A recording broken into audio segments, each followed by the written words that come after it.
Welcome back to another video. Today I'm going to go over a modification I've done to my upper cabinets as well as some of the repairs I've done. So let me show you what I have right here. So this is a factory setup. This is the Winnebago setup for the upper cabinets. And if you're like me, I watch a lot of tour videos and that's how I do my research. What you will see is the salesman take one of these doors and they will gently close it as well as gently put it back up. And they go through each door with that setup. And it looks great on video. They show you how bright these cabinets are, which they are. I think they look pretty good. But reality-wise, once you have it, you'll see something or see some items that just doesn't make sense. And here, let's go over it. So on a practical level-wise, when people are using these doors, sometimes you don't pay attention, especially if you have kids. And when they go to close the door, either they lose grip or just they naturally let it go. And you see that how that door just slams. And over time, that door is just waiting to be broken. And let me lift it back up. If we go to the door right next door, I will open this up. And right away, let's look at the difference. Right away, you will see that this door goes up a little bit more than this door. The other thing, what I'll do is I'll close the door and you'll notice it's soft close. So many of the manufacturers out there have soft close upper cabinets. Winnebago, for whatever reason, at their price point, decided not to put it in. And this goes way back and all the way up to even a current 2023 model.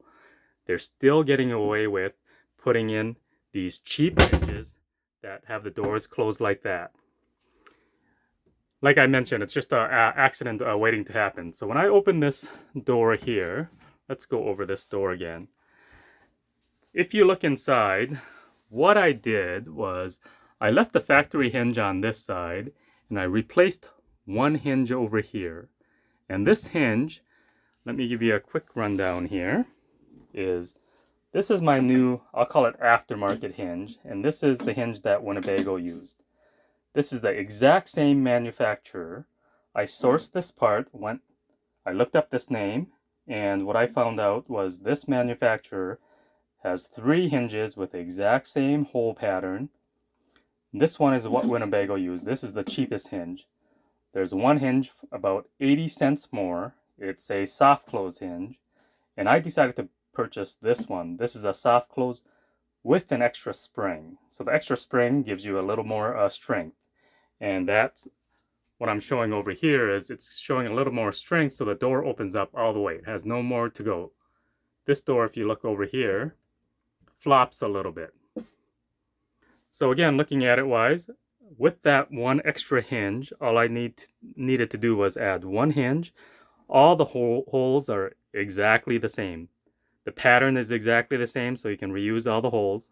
Again, if the holes were in the right position from Winnebago in the first place. But you can just close it. There's my door. There's Winnebago Engineering. And then let's go over to this door here. This is the very first door I did. And what I did was I actually put in 2 of the new hinges. And after I installed it, what I discovered was that the hinges were just way too strong. It still works, but unnecessary. I discovered you only need 1 hinge, which is great. Obviously, it'll be less money, less hinges to replace. And don't mind these doors not being lined up. I still need to do the final adjustment. Again, nothing worse than what I got from the factory from the beginning, but you can adjust all these, and I will do that. And let's go on over to the other side.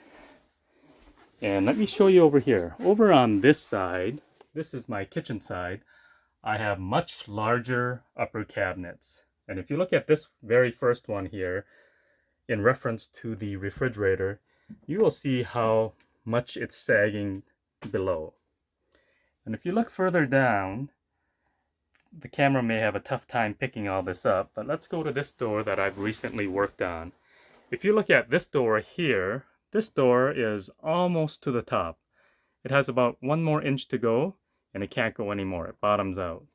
So this door over here is higher, and if you look inside, what I did was I left the 2 factory hinges and I put one of the new soft close hinges right in the center.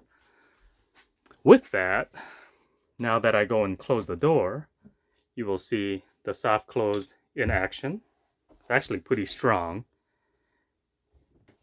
And that's all I needed to do. I may end up adding another soft close here just to give it that extra spring strength.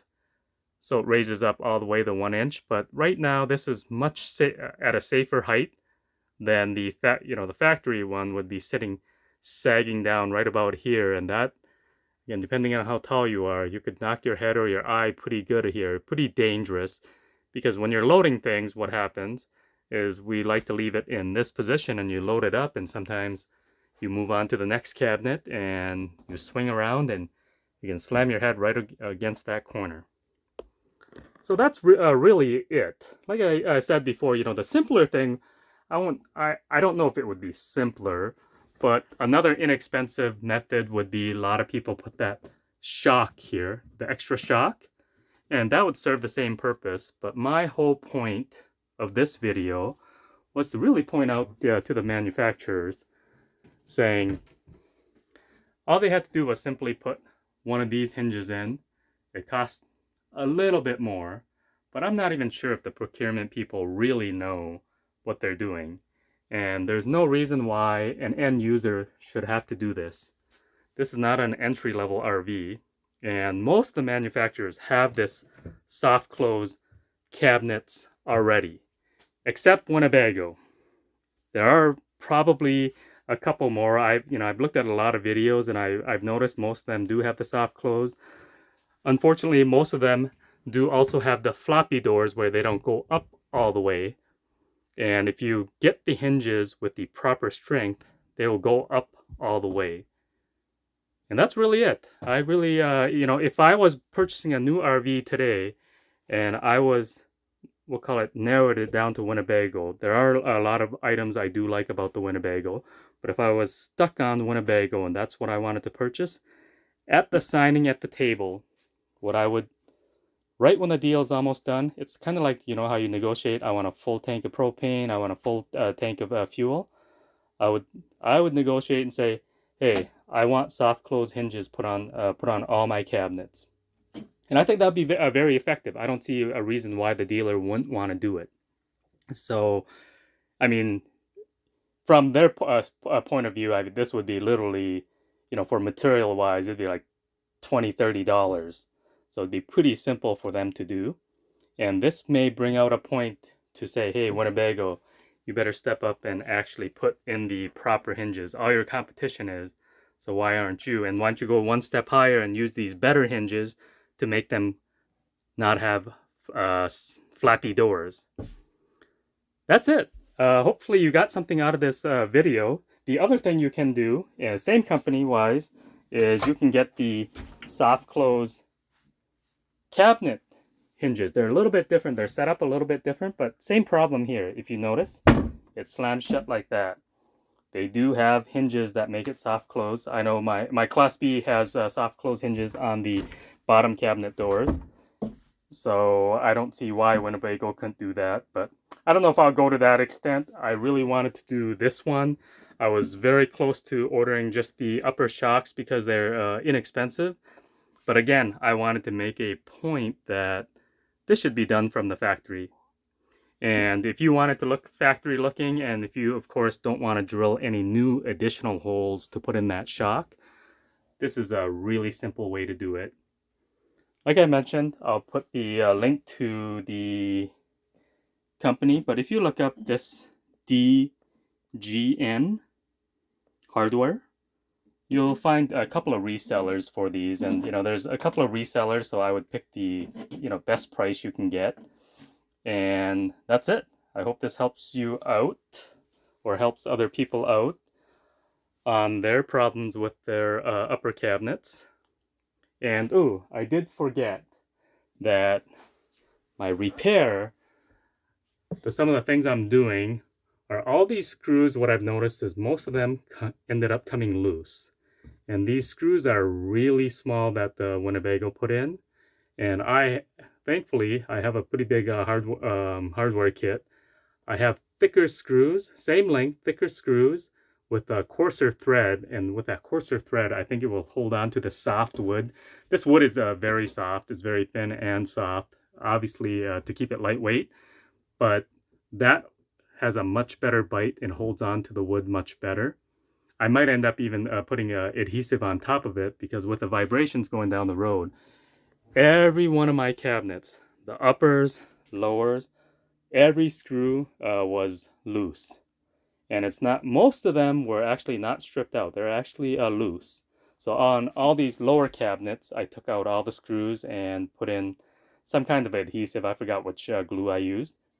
And I put those back. And then these upper cabinets, I discovered they were all loose. So I'll need to go through my hardware and figure out what type of screws and adhesive I want to use for all of this and get it put on there, so that way with the vibrations going down the road, they won't end up coming loose. And that's it. If you have any questions, comments, put comments down below.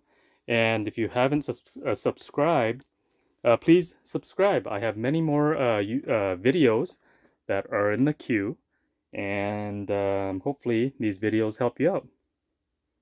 See you on the next one.